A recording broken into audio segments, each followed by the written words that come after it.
I know your dad was at the Nuremberg trial, wasn't he? Well, my dad provided the Bibles for those Nazis, and then a number of them signed it and signed a copy of one of the Bibles and sent it back to him, and I have it today. My gosh. In my own possession. Mm-hmm.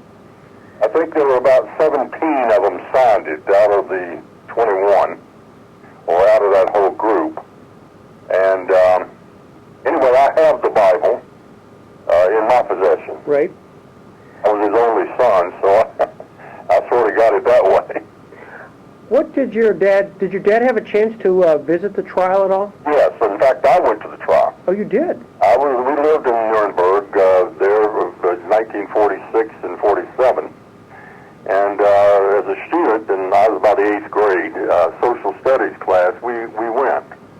And to one, they didn't let you go very easy to get in there. Mm-hmm. But I remember being there.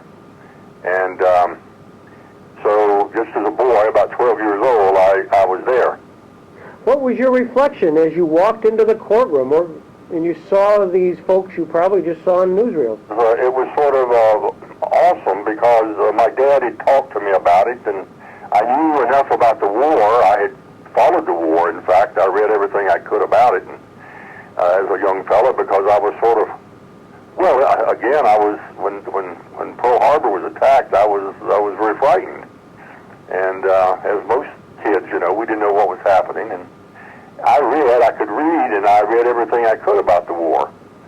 And so when we went to Nuremberg, and when that happened, my dad, of course, knowing what was going on, he was not assigned to that work, but he was nearby and had given these Bibles. He happened to have written German language Bibles on hand. I guess he had them because he anticipated that he'd run across some Germans he could use them with, or, give them to.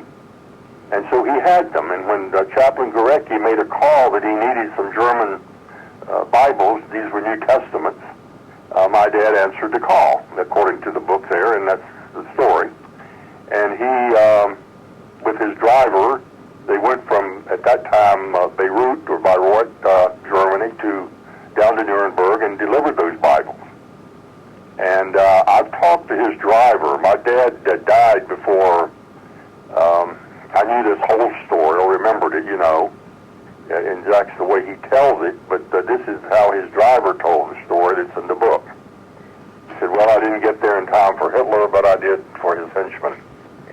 And or his top man, or whatever he called it. So that's sort of the story. But I was very much aware, even at that time, at that age, that this was something special. Yeah. Did your father reflect? Did he have a relationship with Pastor Gorecki outside of the request for the Bibles? I have no idea that he did. I don't know if they had other relationships or not. Whether they ever talked again, whether they were in touch. They might have been, being they were Lutheran chaplains nearby. Right. They could very well have, but I don't recall him ever saying anything about it.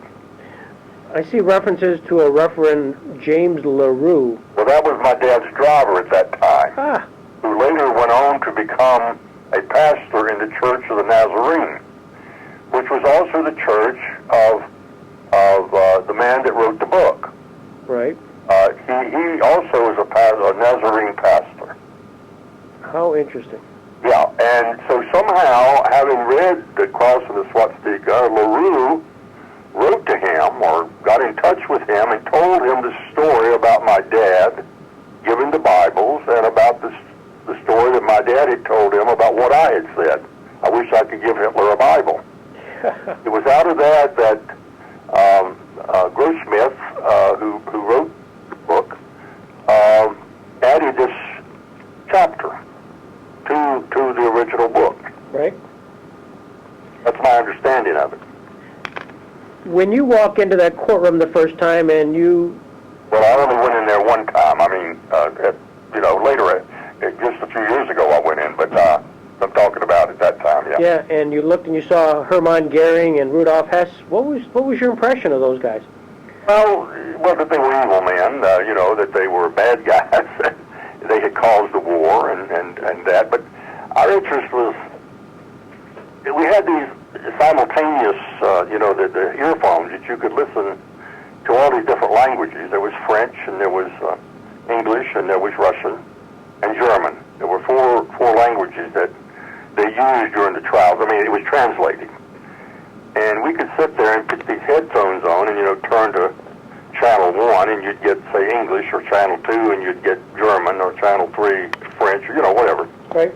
And that was sort of interesting to little kids. We weren't used to that, all this simultaneous translations going on. But for that age, when you're 12 years old, you're not up to everything on it. But I was aware that it was a historic occasion. I had that much of a sense that this was something special.